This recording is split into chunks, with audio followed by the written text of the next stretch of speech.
नमस्कार, मी उमा शिंदे. एडीएन बातमीपत्रात आपले स्वागत. आता एक नजर टाकूया आजच्या ठळक घडामोडींवर.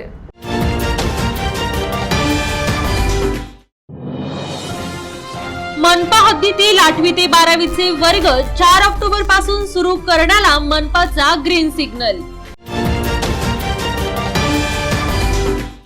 मौलाना कलीमुद्दीन सिद्दीकी यांच्या अटकेच्या विरोधात सर्व पक्षाच्या वतीने मराठवाडा बंदची हाक.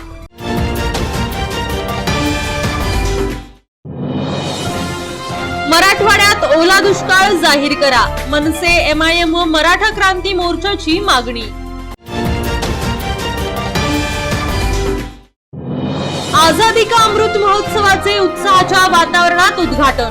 शहरातील विविध क्षेत्रातील मान्यवरांची उपस्थिती. आता पाहूयात सविस्तर बातम्या. मनपाने राज्य सरकारच्या निर्णयानुसार कोविडचे नियम पाळून शहरातील 8वी ते 12वी पर्यंतच्या शाळा सुरू करण्यास परवानगी दिली. त्या पार्श्वभूमीवर आज शहरातील मुख्याध्यापकांची बैठक पार पडली. महानगरपालिका प्रशासक आस्तिक कुमार पांडेय यांनी कोविडच्या नियमांचे पालन करून 4 ऑक्टोबर पासून 8वी ते 12वीचे वर्ग सुरू करण्याची परवानगी दिली आहे. उपायुक्त संतोष टेंगले यांच्या मार्गदर्शनाखाली शिक्षणाधिकारी रामनाथ थोरे आणि सहाय्यक कार्यक्रम अधिकारी ज्ञानदेव सांगळे यांनी समग्र शिक्षण विभागातील सर्व कर्मचारी व मुख्याध्यापकांची आज बैठक घेतली व शाळा सुरू करण्यासंदर्भात सूचनाही या बैठकीत देण्यात आल्या. या बैठकीला आज शहरातील 345 शाळेचे मुख्याध्यापक उपस्थित होते. केंद्र स्तरावर झालेल्या बैठकीमध्ये शालेय व्यवस्थापन समितीची बैठक आयोजित करणे, शालेय इमारत व शाळेतील वर्ग स्वच्छ करणे, पालकांकडून हमीपत्र भरून घेणे, चला मुलांनो शाळेत चला ही मोहीम अभियान राबवणे, शिक्षकांच्या RT-PCR टेस्ट करणे, लसीचे 2 डोस घेतलेल्या शिक्षकांचे प्रमाणपत्र शाळेत जमा करून घेण्याबाबत सूचना देण्यात आल्या. मौलाना कलीमुद्दीन सिद्दीकी यांच्या अटकेच्या निषेधार्थ उद्या मराठवाडा बंदची हाक देण्यात आली. याबाबत सर्वपक्षीय कृती समितीचे अब्दुल कदीर मौलाना यांनी एडीएनशी बोलताना अधिक माहिती दिली. बीजेपी की सरकार इस मुल्क के अंदर में जालिमाना स्टाइल से ज़िंदगी को गुजारने का काम कर रही है. जुल्मत के अंधेरे ढाने का काम इस मुल्क के अंदर में बीजेपी की तरफ से चल रहा है. यूपी सरकार का मैं यहाँ पर अवामी कमेटी की तरफ से, तमाम उलमा की तरफ से, तमाम हमारे पास दीनी जितने तंजीमें हैं उनके तरफ से, तमाम सियासी जमातों के तरफ से हम लोग इस बात का, यूपी सरकार का और भाजपा की हुकूमत का निषेध करते हैं इस बात के ऊपर कि जो मौलाना कलीम सिद्दीकी साहब जो हमारे आलिम दीन हैं, दीन की मेहनत करते हुए दीनी भाई को अरेस्ट किया गया, ये बीजेपी की बर्बरियत की इंतहा है और इसके मुखालिफत के अंदर में हम कल का बंद पुकारते हैं. ये बंद आर्टिकल 19 के तहत जो हमको संविधान ने अधिकार दिया है उस अधिकार से पीसफुली, कोई वायलेंस इस बंद के अंदर में नहीं होगा. कि जब भी इस मुल्क के अंदर में संविधान के ख़िलाफ़ कोई भी अमल होगा, चाहे वो मुसलमानों के ख़िलाफ़ हो, इधर माइनॉरिटी के ख़िलाफ़ हो और इधर मज़हब के मानने वालों के ख़िलाफ़ में हो, हम उनके ख़िलाफ़ लड़ाई इस मुल्क में लड़ेंगे. इन फ़िरका परस्तों के ख़िलाफ़ में हम अपनी एहतजाज को कायम करेंगे और ये एहतजाज कामयाब होना चाहिए. कल जुमा है और जुमे की नमाज को वैसे ही मुसलमान अपनी तैयारी करते हैं, उसके बावजूद भी ये ख़ास करके मौलाना कलीम सिद्दीकी साहब के निषेध के अंदर में हम अपना बंद रखें, जिससे मुल्क में और दुनिया में भी ये मैसेज जाए कि इस तरह धर्म के ऊपर हमला करने के, धर्म गुरु पे हमला करने की जो वजहात पे मुसलमान उठकर खड़ा होता है. ये आज का बंद हम पीसफुली मनाना चाहते हैं, इसलिए कि यह संविधान का हमारा हक है और अगर ये बात हमारी मानी नहीं जाएगी तो इसके ऊपर हम दूसरा भी कदम उठा सकते हैं. ये इशारा मैं आज देना चाहता हूँ. भाई देखिए, आप दुनिया की तारीख़ है, जब भी दीन का काम चलता है तो उसमें रोड़े और रुकावटें, ये सारी चीज़ें तो दुनिया में होती है। हमने अपना काम करना चाहिए अल्लाह की मदद से, और आपने देखा कि अल्लाह की मदद से उस जमात को अल्लाह की डायरेक्ट मदद कैसे आई कि औरंगाबाद के हाई कोर्ट के अंदर में जिस तरह का फ़ैसला आया, चेन्नई के हाई कोर्ट का जिस तरह का फ़ैसला आया, और दीगर कोर्टों के जो फ़ैसले आए, तमाम फ़ैसले जमात के फेवर में आए। यही क्लियर कट अल्लाह की मदद है इस मुल्क के अंदर। इस मुल्क में सेकुलरिज़म और इस मुल्क की लोकशाही अभी ज़िंदी है। कुछ मुट्ठी भर जमातें इस बात की जो कोशिश करती है, इंशाअल्लाह यहाँ की तमाम सेकुलर को मानने वाले जो सेकुलर लोग इस मुल्क में है वो अपना काम कर रहे हैं, और हमें उम्मीद है ये मुल्क सेकुलर और गंगा जमनी तहजीब का गहवारा बना रहेगा, जिस तरह का ये मुल्क हमारा चल रहा है। राज्यात मुस्लिम समाजावर पोलीस प्रशासनामार्फत दबाव टाकण्याचा प्रयत्न केला जात असल्याचा आरोप MIM तर्फे पत्रकार परिषदेत लावण्यात आलाय। यावेळी MIMचे प्रदेश कार्याध्यक्ष गफार कादरी यांनी आपली भूमिका मांडली। कि महाराष्ट्र के जितेंद्र आवाज साहब जो समता की, बांधवता की, न्याय की बात करते हैं, जो शिवाजी महाराज का, ज्योतिबा फुले का, शाहू महाराज का नाम लेते हैं, एक बेगुनाह MIM के अध्यक्ष को फंसाने का षड्यंत्र किया। और ये शिकायत हमने कहाँ दी? होम मिनिस्टर के पास, मुख्यमंत्री के पास, DGP के पास। इस शिकायत पे कुछ नहीं हुआ। हाई कोर्ट ने सैफ पठान का तरीका कैंसिल कर दिया। मेरा कहना यह है, पुलिस मशीनरी स्टेट गवर्नमेंट के अंडर में आती है। मेरा कहना यह है कि ब्रिटिश राज में पुलिस मशीनरी को मुखालिफिन के खिलाफ, फ्रीडम फाइटर के खिलाफ इस्तेमाल किया जाता। तो महाविकास आघाड़ी, उनके मंत्री जितेंद्र आवाज साहब हमारे मुबरा करवा के सैफ पठान को पॉलिटिकली खमीज करने के लिए झूठे क्रिमिनल केसेस में फाट गए हैं। और कहीं ना कहीं हमारी महाविकास आघाड़ी हुकूमत को, हमारे होम मिनिस्टर को, डायरेक्टर जनरल ऑफ पुलिस को, सबको सतर्क होना चाहिए कि इस किस्म के वाक़यात ना हो। विशेषतः अल्पसंख्यक समाज में ये भूमिका है कि पुलिस हमारे खिलाफ काम करती है, हम पे जुल्म करती है, हम पे अन्याय करती है। अगर इंसाफ के लिए हमको हाईकोर्ट का दरवाजा खटखटाना पड़ता है तो पुलिस यंत्रणा क्या काम की? जस्टिस नहीं दे तो क्या फायदे का? घाटीच्या अधिष्ठाता डॉक्टर काननबाला येळीकर यांच्या सेवानिवृत्तीनिमित्त आयोजित सेवा गौरव कार्यक्रमात जिल्हाधिकारी सुनील चव्हाण यांच्यासह विविध अधिकारी, राजकीय नेते आदींनी त्यांना शुभेच्छा देऊन त्यांचा गौरव केला।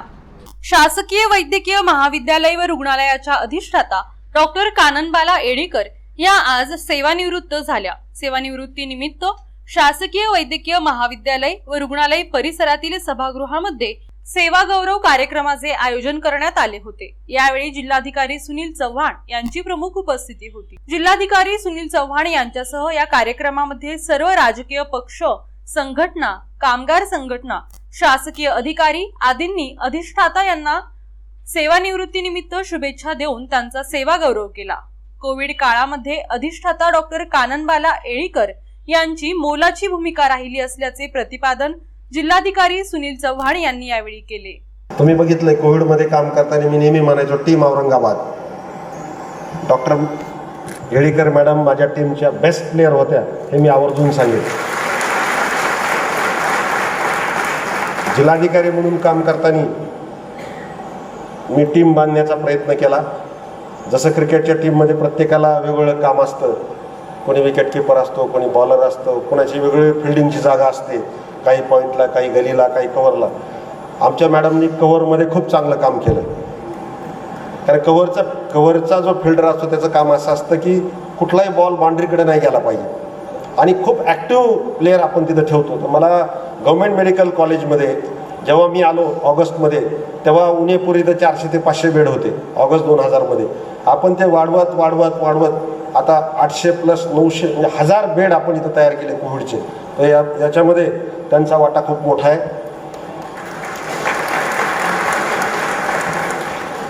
हे सगळं करत असताना गव्हर्नमेंट मेडिकल कॉलेजमध्ये ॲडव्हान्स फॅसिलिटीज देणे, त्याच्यामध्ये मी थर्मोप्लेक्स मशीन म्हणजे सांगेल टेस्टिंगसाठी जे ज्योती मॅडमच्या डिपार्टमेंटला दिली मी मायक्रोबायोलॉजीला CSRच्या माध्यमातून, RT-PCR मशीन्स असतील, व्हेंटिलेटर्स असतील, अनेक प्रकारचं साहित्य इथं देत असताना प्रत्येक गोष्टीसाठी जिल्हाधिकारी म्हणून माझ्याकडे अनेक मागण्या यायच्या. मराठवाड्यात ओला दुष्काळ जाहीर करून शेतकऱ्यांना तात्काळ आर्थिक मदत करावी या मागणीचे निवेदन मराठा क्रांती मोर्चाच्या वतीने विभागीय आयुक्तांमार्फत मुख्यमंत्र्यांना देण्यात आले.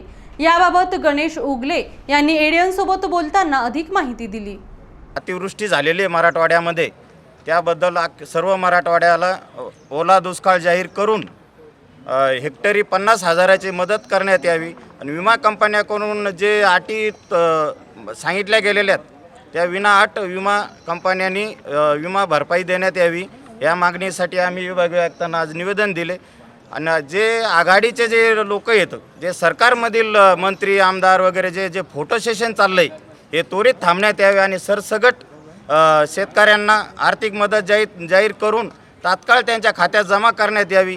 अन्यथा मराठा क्रांती मोर्चाच्या वतीने या सरकारमधील मंत्री यांना आम्ही मराठवाड्यामध्ये कदापि फिरू देणार नाही असा इशारा आम्ही निवेदनाद्वारे आयुक्तांना दिलेला आहे. शासनाने खरं तर निर्णय घ्यायलाच पाहिजे आणि जे लोक हे जे राजकीय लोक बी मागणी करतात त्यांचं स्वागतच आहे, कारण की सर्वांनी ह्या आपत्तीमध्ये शेतकऱ्याच्या पाठीमागे खंबीरपणे उभ्या राहण्याची आज गरज आहे. नसता शेतकरी परत जे आत्महत्या होत्या त्या वाढल्याशिवाय राहणार नाहीत, इतकं अतोनात नुकसान शेतकऱ्याचं झालेलं आहे. मागणी पूर्ण न झाल्यास तीव्र आंदोलन करण्याने जसे की मंत्री दिसेल तिथं मंत्र्याला अडवण्यात येईल. वेळ झाली आहे का छोट्याशा ब्रेकची. ब्रेक नंतर पुन्हा भेटूया. पाहत रहा एडियन.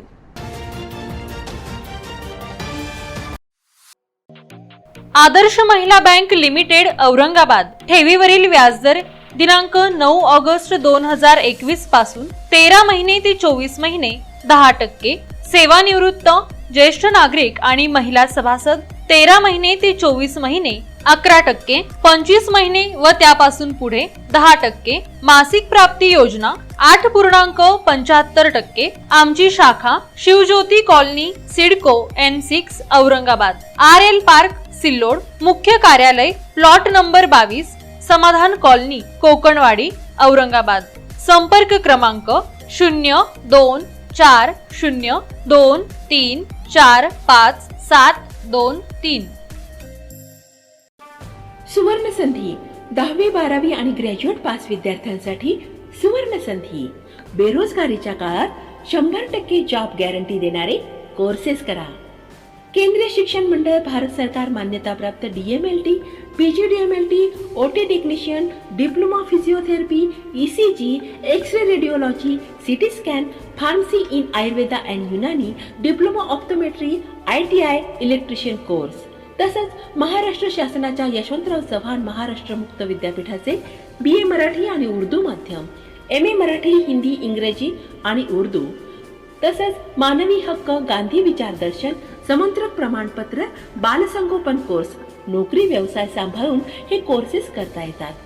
4थी पास ते 12वी नापास यांना 6 महिन्यात 12वी पास होऊन ग्रॅज्युएट होण्याची संधी. तर त्वरा करा. संपर्क प्राचार्य डॉक्टर हसन इनामदार, डॉक्टर दत्ताभाऊ पाथरीकर, शिक्षण प्रसारक मंडळ संचलित, मातोश्री डॉक्टर कंचन शांतीलालजी देसरडा महाविद्यालय औरंगाबाद. मोबाईल क्रमांक 9405 109103 8830 838903.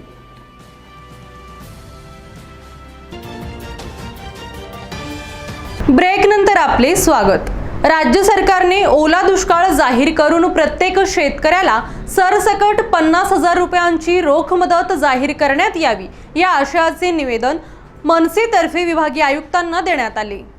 मनसेचे जिल्हाध्यक्ष सुहास दाशरथे व शहर अध्यक्ष सतनाम सिंग गुलाटी यांच्या नेतृत्वाखाली शिष्टमंडळाने विभागीय आयुक्तांकडे प्रत्येक नुकसानग्रस्त शेतकऱ्याला 50,000 रुपयांची मदत ताबडतोब जाहीर करावी आणि प्रत्यक्षात द्यावी अशा मागणीचे निवेदन विभागीय आयुक्तांना देण्यात आले. यावेळी जिल्हाध्यक्ष सुहास दाशरथे, शहर अध्यक्ष सतनाम सिंग गुलाटी, अशोक पवार, चंदू नौपुते, नीरज बरेजा, संतोष कुटे, राहुल कुलकर्णी, व आदी पदाधिकारी व कार्यकर्त्यांची मोठ्या संख्येने उपस्थिती होती. शेतकऱ्यांना जे नुकसान झालेलं आहे, मग त्यांचं घर आहे, त्यांचे जनावरं आहेत, त्यांचं शेत आहे, उभं पीक नष्ट झालेलं आहे आणि याकरता 50,000 रुपयाची मदत ही प्रत्येक शेतकऱ्याच्या खात्यामध्ये ताबडतोब करा. पंचनामे हे होत राहतील. पंचनामा शासन करत राहील. शासनाने फोटो सेशन करू नये, शासनाने फक्त भेटीगाठी करू नयेत, तर शासनाने त्वरित शेतकऱ्यांच्या खात्यामध्ये मदत करावी अशा पद्धतीचं आव्हान या ठिकाणी या पत्राद्वारे केलेलं आहे. आणि हे पत्र जे आहे हे आम्ही इथे विभागीय आयुक्तांना देण्यासाठी आलेलो होतो.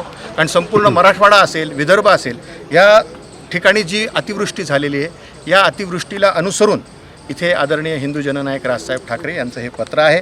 आणि याच्यामध्ये स्पष्ट म्हटलेलं आहे की प्रशासकीय पातळीवर नंतर पंचनामे करा, परंतु आत्ता त्वरित शेतकऱ्यांच्या खात्यामध्ये 50,000ची मदत करा. कारण शेतकऱ्याचे कंबरडं पूर्णपणे मोडलेलं आहे. आधीच कोरोनाने मोडलेलं आहे, आता अतिवृष्टीने मोडलेलं आहे आणि शेतकऱ्यांच्या पाठीशी शासनाने उभं राहण्याची आता गरज आहे. जर मागणी पूर्ण झाली नाही तर संपूर्ण मराठवाड्यामध्ये महाराष्ट्र नवनिर्माण सेना, आमचे नेते दिलीप धोत्रे साहेब, आमचे नेते शिदोरे साहेब यांच्या नेतृत्वाखाली या जिल्ह्यात संपूर्ण मराठवाड्यात आम्ही मोठ्या पद्धतीने आंदोलन करू आणि महाराष्ट्र नवनिर्माण सेना ही मोठ्या प्रमाणात रस्त्यावर आल्याशिवाय शांत बसणार नाही. आसाम राज्यात पोलीस प्रशासनामार्फत झालेल्या अत्याचाराच्या विरोधात मुस्लिम नुमाइंदा काउन्सिलच्या वतीने विभागीय आयुक्तांमार्फत राष्ट्रपतींना निवेदन देण्यात आले. त्यांच्या मागण्यांबाबत त्यांनी एडीएनशी बोलताना माहिती दिली. 23 सितंबर 2021 को दरंग डिस्ट्रिक्ट में धौलपुर की जगह पर जो इंसिडेंट हुआ है और गवर्नमेंट ऑफ आसाम ने जो 400 फैमिलीज़ को इवैक्यूएट 800 फैमिलीज़ को इवैक्यूएट किया है. तकरीबन 4,000 लोग हैं वो, और जो खुले आसमान के नीचे दूसरी जगह शिफ्ट हुए हैं. वाटर कट ऑफ ज़मीन में जो उनके एग्रीकल्चर लैंड जाने के बाद वो लोग गवर्नमेंट ज़मीन के ऊपर आकर टिके हैं. उनसे इलीगल इंक्रोचमेंट को बुनियाद बनाकर गवर्नमेंट उनको वहाँ से उठाना चाहती है. तो उसका एक सलीका और तरीक़ा है कि उनको कोई नोटिस दिया जाए, उनके बारे में कुछ पहले से एक एडवांस इंफॉर्मेशन दी जाए. विद इन 6 आवर्स आप जो है पुलिस की एक पूरी ताफ़ा लेकर पहुंचते हैं और उनको वहाँ से उठाते हैं, और अगर वो प्रोटेस्ट करते हैं तो उन पर गोलियाँ चला देते हैं. गोलियाँ चलाने के नतीजे में 2 लोग शहीद हो गए. उसमें एक 12 साल का लड़का है. उसका तो कुछ लेना देना प्रोटेस्ट से नहीं था. वो तो धौलपुर के पोस्ट ऑफिस से अपना आधार कार्ड लेने गया था और वापस आ रहा था, वो गोली का शिकार हो गया.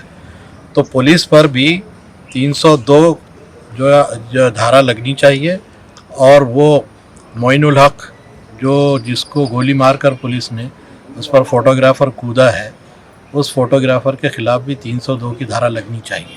सकोल किस्म की चौकसी की जाए इसमें, और कोई सिटिंग जज से जो है इंक्वायरी हो, यानी कमीशन ऑफ इंक्वायरी सेट किया जाए, और जो लोग इसमें खाती है उनको सज़ा दी जाए. बुनियादी तौर पर जो लोग मारे गए हैं उनको 1-1 करोड़ रुपये कंपनसेशन दिया जाए. उनकी फैमिली के किसी आदमी को सरकारी नौकरी दी जाए. एग्रीकल्चर लैंड के नाम पर उनको 5 एकड़ ज़मीन जो अलॉट की जाए कम से कम. उनके बच्चियों की शिक्षा जो है फ्री की जाए, जो लोग मारे गए हैं उसमें. और ये सारे के सारे 8,000 लोग जो 800 फैमिलीज़ के हैं, इनको जो है रिहैबिलिट किया जाए. ये हमारा डिमांड है. इसको लेकर हम कमिश्नर के पास आए थे. पुण्यातील एरवडा येथे संत सेवालाल महाराजांच्या पुतळ्याची विटंबना करणाऱ्या मनपा व पोलीस कर्मचाऱ्यांचे तात्काळ निलंबन करण्याची मागणी गौर बंजारा ब्रिगेडच्या वतीने करण्यात आली आहे. आज आम्ही जिल्हाधिकारी कार्यालय येथे जे पुन्हा एरवडा येथे सेवालाल महाराजांची मूर्तीची आणि तसेच पोस्टरची विटंबना करण्यात आलेली आहे. पोलीस प्रशासन आणि मनपा प्रशासनाकडून यांच्यावरती लवकरात लवकर कारवाई करण्यात यावी यासाठी आज आम्ही ठिकठिकाणी निवेदन देत आहोत. तसेच आज जिल्हाधिकारी कार्यालयाला देण्यात आलेले आहे. आज ह्या घटनेमुळे आमच्या सर्वच गोर बंजारा समाजाच्या भावना दुखावण्यात आलेल्या आहे. याबद्दल आम्ही निषेध करतो आणि असं यांना ठामपणे सांगतो की आज ह्या घटनेबद्दल आम्ही महाराष्ट्रभर नाही तर भारतभर आम्ही तीव्र आंदोलन करण्याचा इशारा छेडतो. गंगापूरसह अन्य तालुक्यात ओला दुष्काळ जाहीर करण्यात यावा अशी मागणी आमदार प्रशांत बंब यांनी एडीएनच्या माध्यमातून प्रशासनाकडे केली आहे.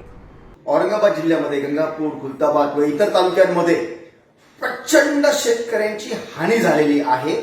हे आता काही वेगळं सांगायची गरज नाही. त्यांच्या हातातनं खरीप निघून गेलेलं आहे. म्हणजे हातात येणारे नवीन पैसे आणि त्याच्यावर घर चालवणं हे तर सोडाच, परंतु स्वतःचे टाकलेले पैसे पण नष्ट झालेले आहेत. अशा गोष्टींकरता आपल्याकडे शासनामध्ये हा संकट काळाचा निधी असतो वर्षानुवर्ष पडलेला. माझी विनंती सरकारला अशी आहे, त्वरित म्हणजे आपल्याला 50,000 ते 1,00,000 रुपये काय द्यावे लागतील ते द्यावे लागतील, परंतु त्वरित 20,000 रुपये प्रति एकर इमिडिएटली, आता पंचनाम्याची गरज नाही, सरकारने 2 ते 3 दिवसाच्या आत शेतकऱ्यांच्या अकाउंटला जमा करावा. इतकंच नाही तर आता रब्बीची तयारी पण करावी लागणार आहे. त्याकरताचं प्रावधान करून शेतकऱ्यांना बी बियाणं आणि खतं मोफतच द्यावे लागणार आहे. ती देण्याची सरकारने तयारी केली तर शेतकऱ्यांना काही थोडाफार दिलासा मिळेल अशी माझी विनंती. दुसरं, घरांच्या पडझडीत झालेल्या आहेत, प्रचंड इतरांचंही नुकसान झालेलं आहे. त्याचे पंचनामे 10 दिवसाच्या आतमध्ये करून त्यांनाही भरपाई द्यावी लागेल अशी व्यवस्था व्हायला पाहिजे. हा फंड आपला सगळा सरकारी तिजोरीमध्ये गंभीर समस्या करता किंवा संकट समय करता अगोदरपासूनच असतो, म्हणून याला काही नवीन तजवीज करायची गरज नाहीये. सरकारने तो तात्काळ शेतकऱ्यांच्या अकाउंटमध्ये जमा करावा, इतकी माझी एकदम वेदनादायक मागणी आहे सरकारकडे. औरंगाबाद ते पुणे महामार्गावर लिंबे जळगाव लगत ट्रॅव्हल्स बस व ट्रकमध्ये झालेल्या अपघातात 8 प्रवासी गंभीर जखमी झाले. त्यांच्यावर घाटी रुग्णालयात उपचार सुरू आहेत. औरंगाबाद ते पुणे महामार्गावर असलेल्या वाळूज ते लिंबे जळगाव टोल नाक्या दरम्यान आज सकाळी पहाटे 4:30 ते 5च्या दरम्यान उमरखेड पुसद पुणे जाणारे ट्रॅव्हल्स बस व वाळूज औद्योगिक वसाहतीतून सिमेंट पाईप घेऊन सिन्नरकडे जाणारा ट्रक यांच्यात भीषण अपघात झाला. या अपघातात 7 ते 8 प्रवासी गंभीर जखमी झाले. अपघाताची माहिती मिळताच वाळूज पोलिसांनी घटनास्थळी धाव घेत जखमींना घाटीत दाखल करून वाहतूक सुरळीत केली. या अपघातात सुरेखा चव्हाण, प्रवीण चव्हाण, बादल चव्हाण, सुखदेव चव्हाण, सुशील पवार, वैशाली चव्हाण, दत्ता भिसे, विजय चव्हाण हे प्रवासी जखमी झाले आहेत. त्यांच्यावर सध्या घाटी रुग्णालयात उपचार सुरू आहे. MIM गंगापूर तालुका कार्यकारिणीच्या वतीने विविध मागण्यांचे निवेदन तहसीलदारांना देण्यात आले. त्यांच्या मागण्यांबाबत एडीएनशी बोलताना अधिक माहिती दिली. उत्तर प्रदेश सरकारच्या व केंद्र सरकारच्या दबावाखाली येऊन उत्तर प्रदेश सरकारने जे बेकायदेशीर अटक केलं त्या घटनेचा निषेध नोंदवण्यासाठी आम्ही एक निवेदन दिलेलं आहे. कारण मौलाना कलीम सिद्दीकी यांचं संपूर्ण भारतभर शैक्षणिक क्षेत्रात, धार्मिक क्षेत्रात व सामाजिक क्षेत्रात अत्यंत मोलाचे कार्य आहे व सामाजिक क्षेत्रात जागृती करण्याचं काम व सामाजिक एकोपा जपण्याचं काम या ठिकाणी मौलाना कलीम सिद्दीकी यांच्याद्वारे केले जाते. तर त्यांना हिटलरशाही पद्धतीने या ठिकाणी ATSने अटक केलेली आहे. त्या घटनेचा आम्ही MIMच्या वतीनं जाहीर निषेध करतो. व दुसरा महत्त्वाचा मुद्दा असा आहे की गंगापूर तालुक्यात जी अतिवृष्टी झाली त्या अतिवृष्टीमध्ये लाखो हेक्टर पिके संपूर्ण पाण्याखाली गेली आणि संपूर्ण पिके ही नष्ट झाली आहेत. तर या ठिकाणी संपूर्ण गंगापूर तालुक्यातला शेतकरी हा हवालदिल झाला असून आर्थिक संकट या शेतकऱ्यावर आलेलं आहे. तर त्या शेतकऱ्यांना राज्य शासनाने सरसकट सर्वच गंगापूर तालुक्यात शेतकऱ्यांना आर्थिक मदत करावी यासाठी आम्ही MIMच्या वतीने दुसरा हा मुद्दा घेतलेला आहे आणि गंगापूर तहसीलदार साहेबांना या ठिकाणी निवेदन दिलेलं आहे. धन्यवाद. विद्यार्थिनीचे शैक्षणिक वर्ष वाचवण्यासाठी पीपल्स एज्युकेशन सोसायटीच्या 2 कर्मचाऱ्यांनी कसलाही विचार न करता तिला वेळीच मदत केल्याने या कर्मचाऱ्यांचे सर्व स्तरातून कौतुक होत आहे. महाविद्यालयाच्या परीक्षा केंद्रावर चुकीने पोहोचलेल्या विद्यार्थिनीला सहाय्यक ग्रंथपाल अनिल खिल्लारे आणि कर्मचारी सिद्धार्थ उबाळे यांचे सर्व स्तरातून कौतुक करण्यात येत आहे. अभियांत्रिकीसाठी होणारी CET रविवारी विविध केंद्रांवर पार पडली. परीक्षेसाठी शेख आसिफा जमील पटेल चुकून PES महाविद्यालयात दुपारी दाखल झाली, परंतु तिचे परीक्षा केंद्र गारखेडा येथील असल्याने तिच्या लक्षात आल्यानंतर तिची धांदल उडाली. तिने हा प्रकार PESचे कर्मचारी सिद्धार्थ उबाळे आणि सहाय्यक ग्रंथपाल अनिल खिल्लारे यांना सांगितला. खिल्लारे यांनी तात्काळ आसिफाला दुचाकीवर बसवून गारखेडा येथील केंद्रावर सोडले. हा प्रकार समजल्यावर महाविद्यालयाचे प्राचार्य डॉक्टर अभिजित वाडेकर, डॉक्टर राज महेंद्र सावंत, बाबा वाहुळ, विलास घोरपडे, श्रीकांत सूर्यवंशी यांनी सहाय्यक ग्रंथपाल अनिल खिल्लारे व कर्मचारी सिद्धार्थ उबाळे यांचे कौतुक केले. 1:30 वाजता एक पॅरेंट्स आल्या आणि त्यांच्या मुलीला इथं सोडून अचानक ते चालले गेले, त्यांना काहीतरी काम होतं. ती मुलगी सेंटरला गेली तिकडं आणि तिकडून ती वापस आली धावत पळत. मग आमच्या इथं उबाळे सर होते, इथं उभेच होते समोरच. त्यांनी पाहिलं ती गेटकडं पळायला लागली. मग त्यांनी आवाज दिला. मग तिला विचारलं, ती म्हणली की आम्ही चुकून या सेंटरला आले, माझं सेंटर म्हणे जवाहरनगर पोलीस स्टेशनकडं आहे, असा ॲड्रेस होता. मग उबाळेंनी मला येऊन सांगितलं, आम्ही घोरपडे सर आम्ही सगळे इथं बसलेलो होतो. मग अचानक घोरपडे सर मला म्हणे की तुम्हाला तिकडचा एरिया माहिती आहे सर, तुम्ही पटकन उभा. मी नाश्ताच करत बसलेलो तर लगेच गाडी काढली आणि त्या मुलीनं आम्ही तिथं नेऊन सोडलं.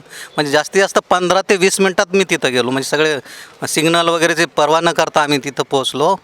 पण आम्हाला असं वाटतं की याच्यानंतर सगळ्या मुलांसाठी एक हे ठेवलं पाहिजे त्यांनी, की ॲड्रेस वगैरे व्यवस्थित बघितलं पाहिजे. एखाद्या वेळेस रस्त्यानं काही झालं असतं तर खूप मोठी घटना झाली असती. मुलीचं खूप मोठं नुकसान, पूर्ण वर्षच वाया गेलं असं. तिथल्या लोकांनी बी, मी कॉलेजचं नाव सांग, PS इंजिनियरचं नाव, कर्मचारी ड्युटी चालू आहे, तर त्यांनी असल्यामुळे तिथं मला मदत केली तिथल्या सेंटरच्या लोकांनी की सर बसा वगैरे. मी म्हटलं मी बसत नाही, पहिले त्या मुलीला सोडा म्हणलं, तिचं पेपर चालू करू द्या. आपले पॅरेंट्स पण नाही आहेत आणि मोबाईल पण अलाउड नसल्यामुळे ती त्यांच्या पालकांना पण संपर्क करता येत नव्हता तिला. त्याच्यामुळे ती माझ्याकडे आली. मी तिला बघितलं, तिला विचारलं बाळा काय झालं, तर ती म्हणाली असा असा प्रॉब्लेम आहे, माझं सेंटर हे नाही आहे, तर जवाहरनगर पोलीस स्टेशनच्या जवळ आहे. तर मग तात्काळ आम्ही आमचे खिल्लारे सर आहेत त्यांना सांगितलं की सर असा असा प्रॉब्लेम आहे आणि तुम्ही त्यांना सोडा पटकन. ते म्हणाले ठीक आहे मी करतो लगेच. त्यांनी लगेच जाऊन त्यांना सोडून आले. आणि ह्या अशा कोणत्याही याच्यामध्ये PS अभियांत्रिकी महाविद्यालय हे सामाजिकरित्या सगळ्या गोष्टीमध्ये पुढे आहे आणि त्याच्या मुलांना आम्ही केंद्रबिंदू मानूनच सगळ्या गोष्टी सर्वतोपरी आमच्याकडनं मदत करत असतो. भारतीय स्वातंत्र्याच्या 75व्या अमृत महोत्सवानिमित्त मनपाच्या वतीने कार्यक्रमाचे आयोजन करण्यात आले होते. या कार्यक्रमास शहरातील विविध मान्यवरांनी सहभाग नोंदवला. भारतीय स्वातंत्र्याच्या 75व्या आझादी का अमृत महोत्सवाचे आज गुरुवारी आनंदाच्या आणि उत्साहाच्या वातावरणात मान्यवरांच्या उपस्थितीत उद्घाटन करण्यात आले. स्वातंत्र्यासाठी बलिदान दिलेल्या स्वातंत्र्य सेनानींच्या त्यागाची आणि बलिदानाची आठवण ठेवून मिळालेले स्वातंत्र्य अबाधित ठेवण्यासाठी सर्वांनी एक दिलाने व एकजुटीने राहावे असे आवाहन उपस्थित मान्यवरांनी केले. औरंगाबाद महानगरपालिका आणि लायन्स क्लब औरंगाबाद यांच्या संयुक्त विद्यमाने लायन्स क्लब नेत्र रुग्णालय येथे या कार्यक्रमाचे आयोजन करण्यात आले होते. या कार्यक्रमात पोलीस आयुक्त निखिल गुप्ता हे अध्यक्षस्थानी होते, तर महानगरपालिका आयुक्त तथा प्रशासक आस्तिक कुमार पांड्य, मार्गदर्शक राजेंद्र दर्डा, आमदार अतुल सावे, माजी महापौर नंदकुमार घोडेले, छावणी परिषदेचे मुख्य कार्यकारी अधिकारी विक्रांत मोरे, लायन्स क्लबचे अध्यक्ष डॉक्टर मनोहर अग्रवाल, शहर अभियंता सखाराम पानझडे आदींची उपस्थिती होती.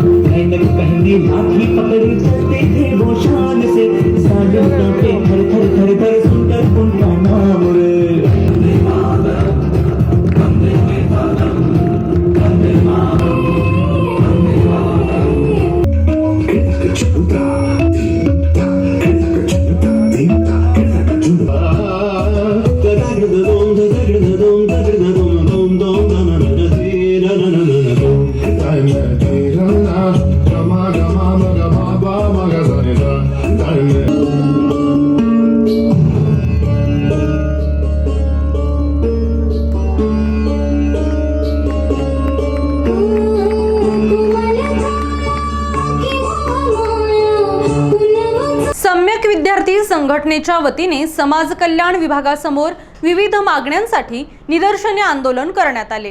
गेल्या अनेक दिवसांपासून समाज कल्याणकडून विद्यार्थ्यांच्या खात्यावर स्वाधार जमा झालेली नाही आणि विद्यार्थी या लॉकडाऊनमुळे फार बिकट परिस्थितीत आहेत. अशा परिस्थितीत शिक्षण कसे द्यावे याची फार मोठी चिंता पालकांना व शिक्षण घेणाऱ्या विद्यार्थ्यांना पडलीये. त्यामुळे स्वाधार योजनेचे पैसे तात्काळ विद्यार्थ्यांच्या खात्यात जमा करावे या मागणीकरिता सम्यक विद्यार्थी आंदोलनाच्या वतीने समाज कल्याण आयुक्त कार्यालयासमोर भव्य निदर्शने आंदोलन करण्यात आले. हे आंदोलन प्राध्यापक प्रकाश इंगळे यांच्या नेतृत्वाखाली समाज कल्याण विभागात करण्यात आले. ओबीसीच्या विद्यार्थ्याचा जे प्रश्न राहिला होता, आम्ही त्यांना म्हटलं की ओबीसीच्या विद्यार्थ्याचे जे शिष्यवृत्ती राहिलेली आहे ते ओबीसीची शिष्यवृत्ती सुद्धा तात्काळ विद्यार्थ्याच्या खात्यात जमा करण्यात यावी असं आम्ही सांगितलं. तर त्यांनी ते पण मान्य केलं की 8 ते 15 दिवस त्यांच्या खात्यावर ते जमा होईल. दुसरी गोष्ट, बार्टीचं जे एमफिलच्या संदर्भातलं होतं, या 18-19चे विद्यार्थी जे बार्टीला शिष्यवृत्तीधारक फेलोशिप भेटलेली होती त्यांना PhD-साठी 3 वर्ष परत देण्यात यावी, इंटिग्रेटेड करण्यात यावं, त्यांना बढती देण्यात यावी. या संदर्भात त्यांनी बोलले की आम्ही बार्टीला तसं पत्र व्यवहार करू आणि सांगू की त्यांनी अशा मुद्दे हे केलेलं आहे.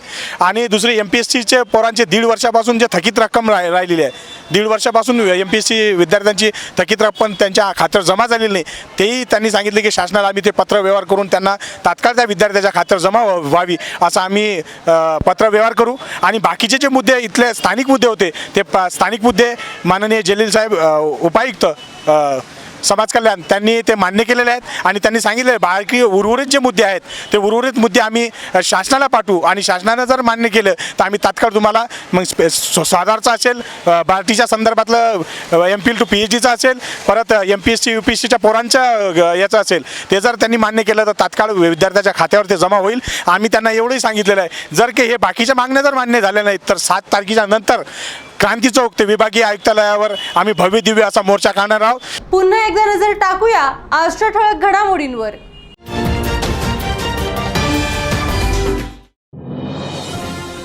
मनपा हद्दीतील 8वी ते 12वीचे वर्ग 4 ऑक्टोबर पासून सुरू करण्याला मनपाचा ग्रीन सिग्नल. मौलाना कलीमुद्दीन सिद्दीकी यांच्या अटकेच्या विरोधात सर्व पक्षाच्या वतीने मराठवाडा बंदची हाक.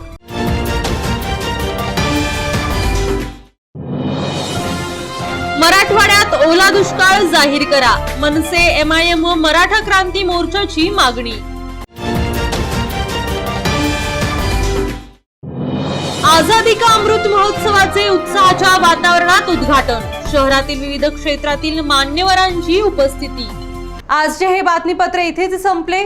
पुन्हा भेटूया पुढील बातमीपत्रात. कोरोनाला हरवण्यासाठी नियमांचे पालन करा आणि पाहत रहा ADN.